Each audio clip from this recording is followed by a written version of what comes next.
बिस्मिल्लाहिर्रहमानिर्रहीम। अस्सलाम वालेकुम। आज हम अपने उन हर्डल्स को डिस्कस करेंगे, उन रुकावटों को डिस्कस करेंगे जो कि हमारी गोल सेटिंग के रास्ते में आती हैं और हमें आगे बढ़ने से रोकती हैं। आप सब जानते हैं कि सेल्फ इम्प्रूवमेंट के बहुत से वेज हमने पढ़े हैं, लेकिन ख़ास तौर पर गोल सेटिंग जो है वो हमारी ज़िंदगी में सक्सेस को बढ़ाता है। ज़िंदगी के अप्स एंड डाउन्स में जो चीज़ हमें चलता रखती है वो गोल्स होते हैं। ये हमें मोटिवेट करते हैं कि हम इन रुकावटों से गुजर कर भी अपने आप को फोकस रखें और अपने गोल को अचीव करें। तो सबसे पहले जो हमारी हर्डल है वो है हमारे पास फियर ऑफ फेलियर, यानी कि नाकामी का डर। ये हमारा सबसे बड़ा बैरियर होता है, सबसे बड़ी एक आड़ होती है जो हमारे गोल्स तक पहुंचने के लिए हमें रोकती है। इससे हम क्या होता है कि हम डर जाते हैं, हम नाउमीद हो जाते हैं और ये जो डर है ये हमें पैरालाइज कर देते हैं, हमें मफलूज कर देते हैं कि हम कोई भी अपने गोल तक पहुंचने के लिए रिस्क ले सकें। रिस्क टेकिंग गोल में बहुत इंपॉर्टेंट होती है। कोई ना कोई थोड़ा बड़ा रिस्क हमें लेना ही पड़ता है। इन चीज़ों से निकलने के लिए, इस फियर्स से निकलने के लिए सबसे पहले हमारे पास ये एक स्टेप है कि हम अपने फियर्स को फेस करें। हम उनको देखें, उनकी आंखों में आंखें डालकर देखें, अपने आप को, अपने माइंड को ये याद कराएं कि ये जो फियर है ये क्यों है, किस चीज़ का डर है हमें, और उसके पॉजिटिव और नेगेटिव एस्पेक्ट्स को अपने जहन में रखें। अपने व्यू पॉइंट को शिफ्ट करें कि फेलियर को या डर को या नाकामी को हम एक स्टेपिंग स्टोन की तरह देखें। जैसे सीढ़ियाँ चढ़ते हुए एक सीढ़ी पर हम कदम रखते हैं और उसके बाद दूसरी पर हम कदम रखते हैं, तो हर जो फेलियर है उसको हम एक सीढ़ी की तरह देखें कि इधर से हमें कुछ लर्न करेंगे तभी हम आगे बढ़ेंगे। इस तरह हम अपने फियर ऑफ फेलियर को कम या ख़त्म कर सकते हैं। सेकंड चीज़ है लैक ऑफ क्लैरिटी, यानी कि हमारे गोल्स का हमें पता ही नहीं कि किस तरह हमने वहाँ तक पहुँचना है। उसका क्लियर विजन ही नहीं है हमारे माइंड में, उसका एक रोड मैप नहीं है हमारे माइंड में कि हमने किस रास्ते से होकर अपने गोल तक पहुँचना है। तो ये चीज़ हमारे गोल्स में हर्डल क्रिएट करती है। और इसको जो है हम इस तरह ख़त्म कर सकते हैं कि हम अपने गोल्स को स्पेसिफाई करें, उसकी टाइमलाइन बनाएं, उसको, उसकी प्रोग्रेस को मेजर करें, टाइम फ्रेम रखें कि इतने साल में इतना तो हम अपने गोल्स तक पहुंच जाएं, या इतने मंथ्स में हम इतना अपने गोल्स तक आगे की तरफ बढ़ें। कि हमने पीछे नहीं जाना, हमने आगे ही बढ़ना है अपने गोल्स को अचीव करने के लिए।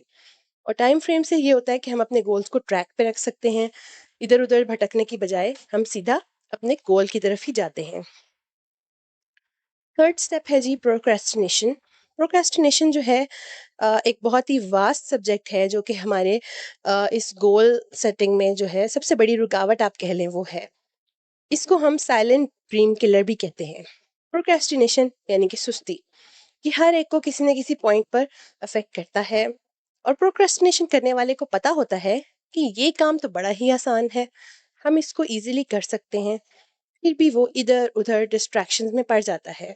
आपने खुद भी एक्सपीरियंस किया होगा, कई लोगों ने क्वेश्चंस भी किए हमारे ग्रुप में कि हम कैसे प्रोक्रेस्टिनेशन से निजात हासिल कर सकते हैं। तो जाहिर है इसको अपने आप को फोकस रख के हम प्रोक्रेस्टिनेशन से निकल सकते हैं। और ये इतना वास्ट सब्जेक्ट है कि इस पे एक हम अलहदा वीडियो भी बना सकते हैं कि प्रोक्रेस्टिनेशन किस तरह हमारे हर्डल्स बनती है और किस तरह हमें इससे निकलना है। लेकिन फ़िलहाल हम यही समझ सकते हैं कि अपने आप को जैसे खुद पुश करना होता है, उसी तरह खड़े होकर अपने आप को इन डिस्ट्रैक्शन से, इधर-उधर की अटेंशन से निकाल कर अपने ट्रैक पर ही रखना होता है। इस तरह हम प्रोक्रेस्टिनेशन से बच सकते हैं और प्रोडक्टिव हो सकते हैं। नंबर 4 है लैक ऑफ सपोर्ट, यानी कि हम अकेले ही एक गोल अचीव करने में लगे हुए हैं, किसी से कोई हेल्प नहीं ले रहे, डिस्कशन नहीं कर रहे, तो इस तरह भी हमारा गोल तक पहुंचना मुश्किल हो जाता है। असल में गोल तक पहुंचने के लिए हमें थोड़ी बहुत हेल्प चाहिए, चाहे वो हमारे फ्रेंड्स हों, हमारी फैमिली हो, हमारे टीचर्स हों, या फिर लाइक माइंडेड पीपल हों जो हमारी ही तरह सोचते हों। इन चीज़ों से भी हमारे लिए गोल अचीवमेंट में हेल्प हो सकती है। और नंबर 5 है negative self talk. Self talk हमारी एक इनर वॉइस होती है जो कि बहुत नेगेटिव हो जाती है। कई दफ़ा ऐसे होता है कि हम कुछ अचीव करने लगे हैं लेकिन हम हासिल नहीं कर सकते। ऐसे मौक़ों पर ऐसे लगता है कि हमारे अंदर एक शख्स बैठा हुआ है जो कि हमारी खुशियों को सैबोटेज कर रहा है, उनको तबाह कर रहा है। और वो इस तरह की वॉइसेस होती हैं जो आप सबने एक्सपीरियंस की होंगी। तुम तो ये कर ही नहीं सकते, तुम्हें तो जॉब मिल ही नहीं सकती, तुम तो जो कर लो लोग तुम्हारे खिलाफ हैं। और भी इसी तरह की बहुत सी वॉइसेस हैं, आप सब अपने शेयर करिएगा कि जो आपको वर्स्ट इनर वॉइसेस जो हैं आपने फेस की हों।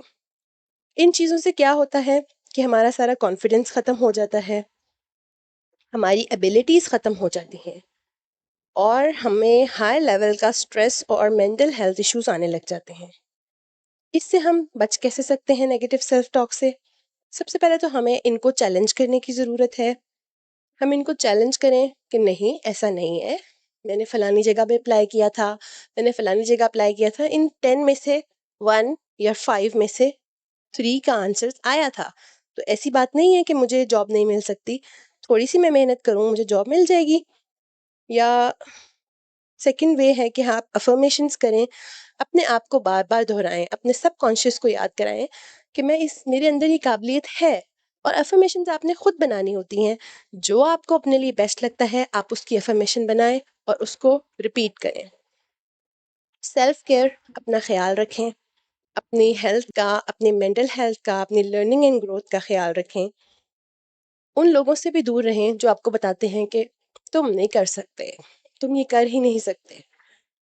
और लास्टली कि हम सेलिब्रेट करें, अपनी छोटी से छोटी अचीवमेंट को सेलिब्रेट करें, उन पे खुश हों, अपने आप को याद कराएं कि हाँ देखो, इतना बड़ा गोल था, उसमें से ये एक छोटा सा स्टेप मेरा कवर हो गया।